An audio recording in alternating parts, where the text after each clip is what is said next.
Ah, the Olympics. A series of events to see who comes out on top every 4 years. So many sports, so many different ways to represent your country. You'd be full of pride when you see someone from the same countries you compete with the best of the best from around the world. I'm in an Olympic mood right now, and with the Paris 2024 games coming up, I want to make a video relating to the Olympics. I think I have something in mind. Now what if I told you that a stereotypical short Italian man in overalls and a mutated blue hedgehog faster than the speed of light, along with their friends, took part in those very same events? I mean, that sounds ridiculous, doesn't it?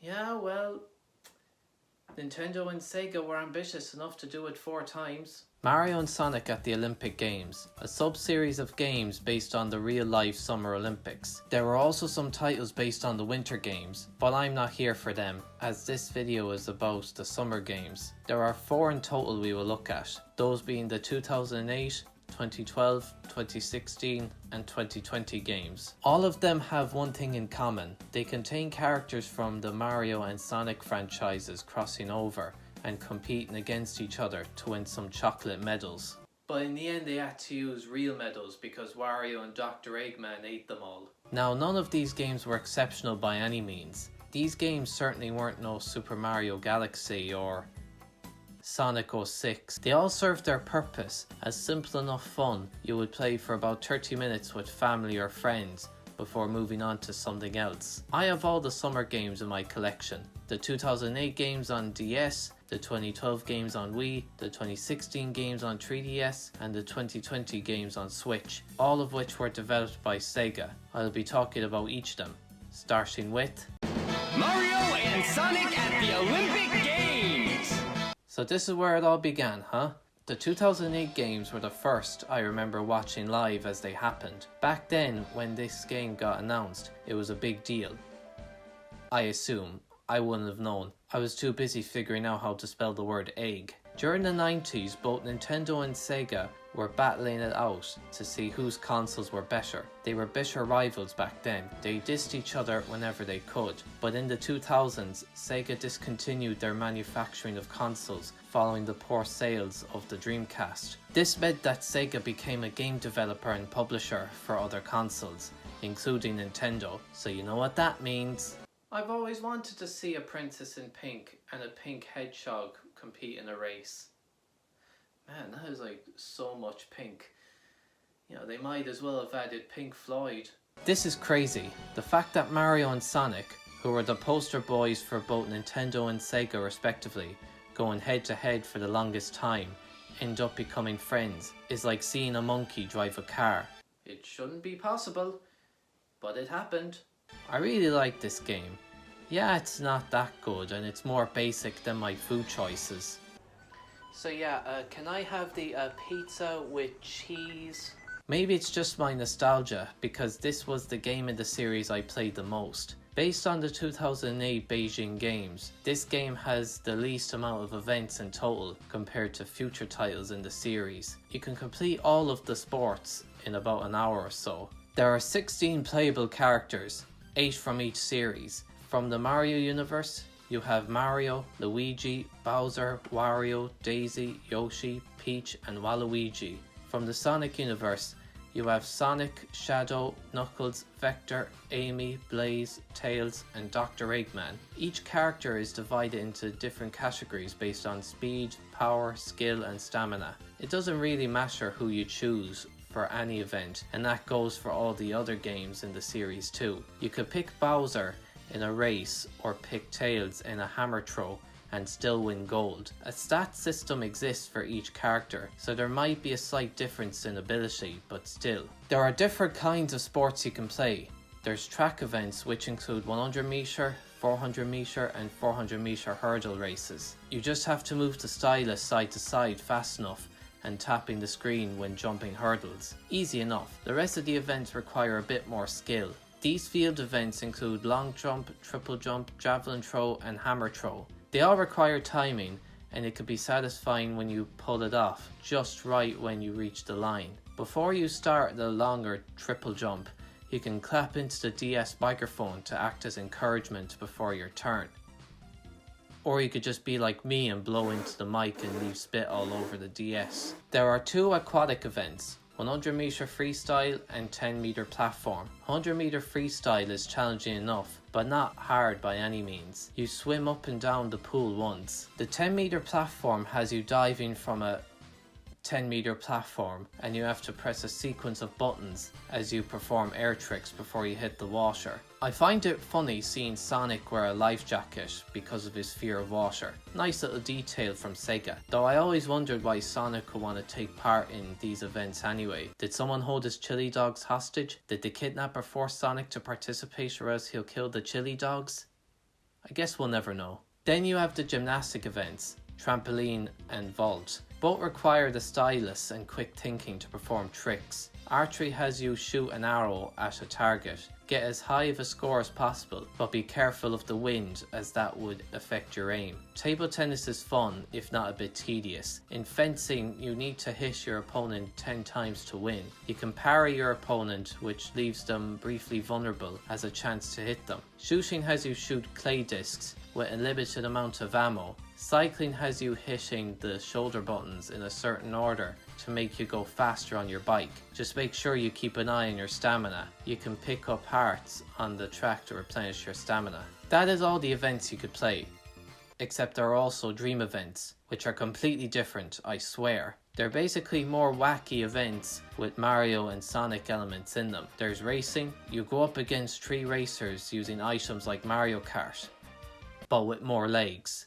Canoeing has you go around a map collecting coins, and whoever has the most coins wins. Dream boxing involves trying to knock out your opponent before time runs out. Dream long jump has you jump really high and then you end up, in the words of Woody, falling with style. You use the rings to give you a boost, and you must land on an island after everyone else to win. Dream table tennis is the same as regular table tennis, but you can use a special swing that 9 times out of 10 helps you get an easy point. Dream fencing is fencing again, but you can knock your opponent out of bounds and send them flying, along with using special moves to take a good amount of health off your opponent. Dream shooting is like an on-rails shooter, where you shoot enemies along with your opponent to try and rack up more points than them. And finally, dream basketball. You catch basketballs and throw them into flying hoops to get points before time runs out. That's all the events. But there's more content. There's circuit mode. You compete in circuits which contain 3 to 5 events each. If you win, you get a nice little trophy. This trophy looks like a fish. There's mission mode, where each character has 5 missions that have different objectives to complete. There's gallery, where you could play mini games like Olympic Trivia, Modern Olympic Games, Beijing 2008, Agent Olympic Games, and About Athletes. The titles have absolutely nothing to do with the mini games. You can even check your records for each event. You could see what medals, trophies, emblems, and crowns each character you control has won. And that's all this game has to offer. It's not a deep experience by any means, but it's still some dumb fun. It can only get better from here. Mario and Sonic at the London 2012 Olympic Games! I really like this one. It improves on the first game in almost every way. Even when compared to the Wii version of the 2008 game, it's still better. I love the music here. The first game's music is pretty good too, but I find this game's soundtrack to be a lot better. 4 new playable characters were added: Donkey Kong and Bowser Jr. from the Mario universe, and Metal Sonic and Silver from the Sonic universe. You can play as a Mii character, which was carried over from the Wii version of the 2008 games. It was a dream come true for me. Get it? I've always wanted to stand next to a giant crocodile with shoes. You have the same stats system as before, but instead of speed, they are divided into acceleration and max speed. I won't bring up any events that were in the previous game, since there isn't much difference in how they play, except instead of using the stylus or shoulder buttons like the DS version, you use the Wii remote and or nunchuck. More events have been added. For track events, 100 meter hurdles replaces the 400 meter hurdles, while 4x100 meter relay is added. For field events, discus throw replaces the triple jump. For gymnastics, uneven bars replaces vault and rhythmic ribbon is added. For aquatics, Synchronized swimming replaces 10-meter platform. For both Rhythmic Ribbon and Synchronized swimming, you can play only music from the public domain, which is fine, but when I see Wii Music have the option to play real music, then I'm afraid I'm gonna have to take a point off this game's score. Canoeing is now a real event instead of a dream event like the last game, and it's a race with 2 people rowing. Equestrian is a new event where you are on a horse and ride them over fences. Badminton is here, and it's Neil's dad's favourite sport. Beach volleyball's fine. Football is the best event, and I'm saying that without any bias whatsoever. I like it because they call it football and not soccer, and those are the reasons why it's good. Yeah, this event controls like gas. I'm not expecting it to feel like a FIFA game from the time, but still, it's so clunky and there's such a delay with every action you take. Despite all that, I still played it more than any other event because I love football. Shooting works differently compared to the last game. You shoot targets instead of clay discs. Archery was removed, which is a shame as I was really hoping I could shoot an arrow at Bowser's big fat head. Dream events return and I don't like them here. I think they've gone completely off the rails with these events this time round. At least the locations for these events are based in pre-existing areas from previous Mario and Sonic games. I like Dream Spacewalk since it's one giant Mario Galaxy nostalgia trip set in Super Mario Galaxy 2. Dream Long Jump is fine. Same idea as before, but at least it's more interesting to look at. It's set in Yoshi's story and it looks really cute. Aside from those 2 dream events, they are just a bit dull for my liking. They look fine enough, but I can't bring myself to play them every time I put this game on. And that's it for the events.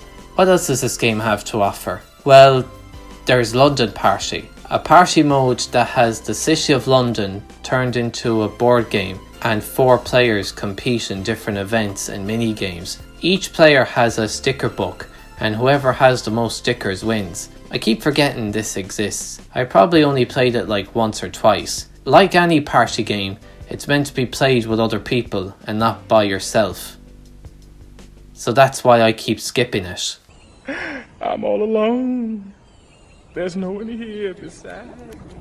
Overall, the game is still really good, despite the flaws. Like the last game, it doesn't really have that much depth to make me want to play it over and over again.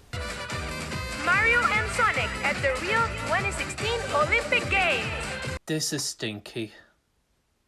But enough about the pub toilet. This is terrible. The only game in the series to be published by Nintendo for some reason, with Sega developing it as usual. The version I played on 3DS is just so dull and uninspired, and from what I heard from other people, the Wii U version is just as bad.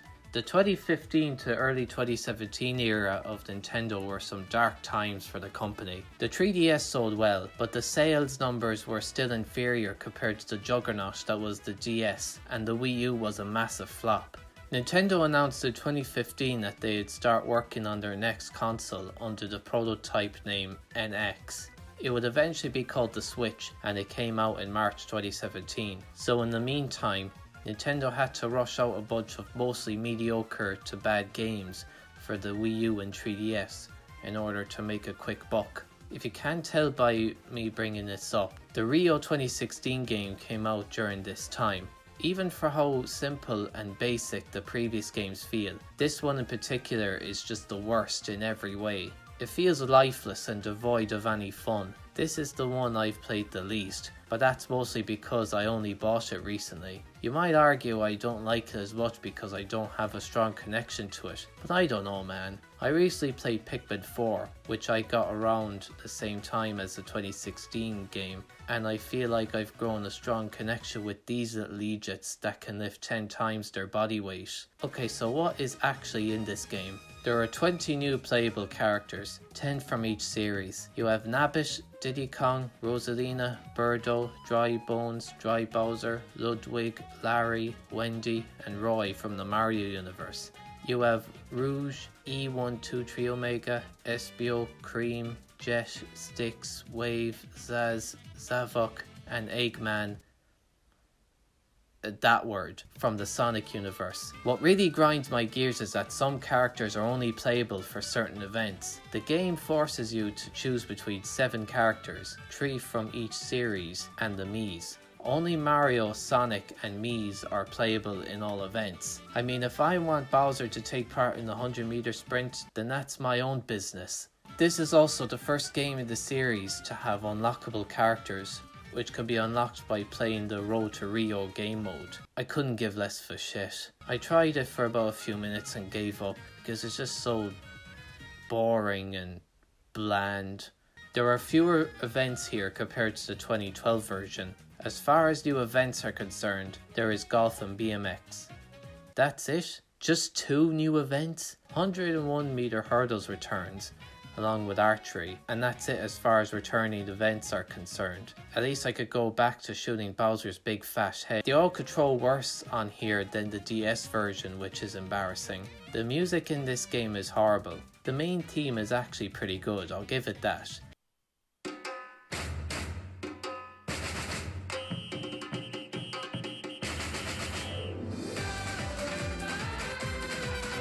It makes me feel like I'm in Brazil because of the whistles you hear in some Brazilian songs, and I'm a sucker for that kind of stuff. The main themes in the previous 2 games are good too, but when I think about the Beijing and London games, I don't immediately think about these themes at all.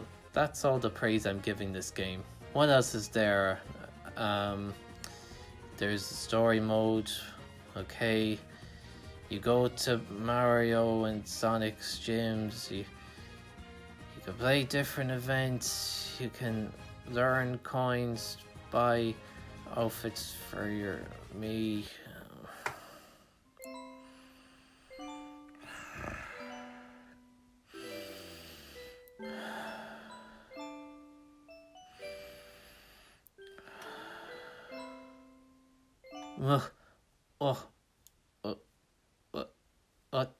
What happened?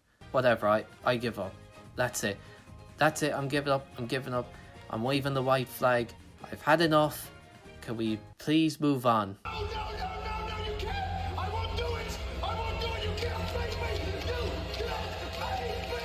Mario and Sonic at the Olympic Games. The latest title in the series, and it's a major improvement on the last game, but even so, it's still just a decent game all around. The main theme slaps so hard, and the sound design is top notch too.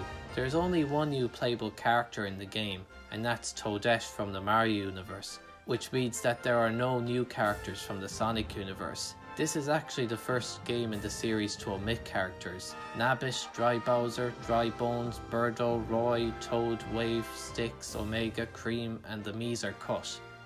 Why did they cut the Miis? That's a bit weird.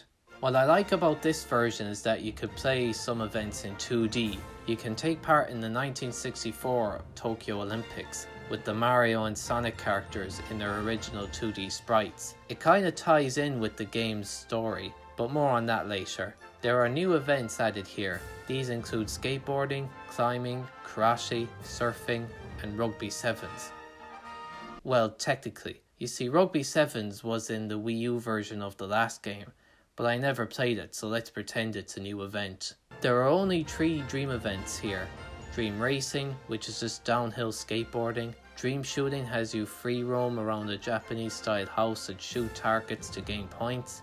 Then there's Dream Karate. I'm reluctant to call this event Dream Karate, as it's more comparable to wrestling than a martial art. Your team has to cover as much space as possible before time runs out. This is the first game in the series to have a story mode. A real story mode. Here we find Mario, Toad, Bowser, Sonic, and Dr. Eggman finding themselves stuck inside a video game world set during the 1964 Tokyo Olympics, with Luigi and Tails helping them get out of there. There are 20 chapters in total, and I have to say, it's okay. I mean, it's way more enticing to play than the previous game's story, which really does say a lot. And that's all the games that exist. You might have noticed I haven't said as much on the last 2 games compared to the first 2. That's mostly because there isn't really much I can add that wasn't already said before. I think I could say this with confidence that we won't be getting another game in the series. It would have been interesting to see what a Paris 2024 game would look like, but it was never meant to be, and I think that's a good thing. There's not much more you can do here. You could feel the burnout with this series of games by the time the 2016 game came out. The novelty of playing as video game characters in real life Olympic events has worn off, and game developers are better off putting their time and effort into a better game in each franchise. In the end, the Mario and Sonic series is fairly mediocre, but it's still a lot of dumb fun. So I finally got to fulfill my lifelong dream of getting to shoot Bowser's big fat head. Mario can finally rest now. Oh shit! The police are here. Looks like we're gonna get arrested for first-degree murder. Man, this cell is full of rats. Maybe they could play Mario and Sonic with me.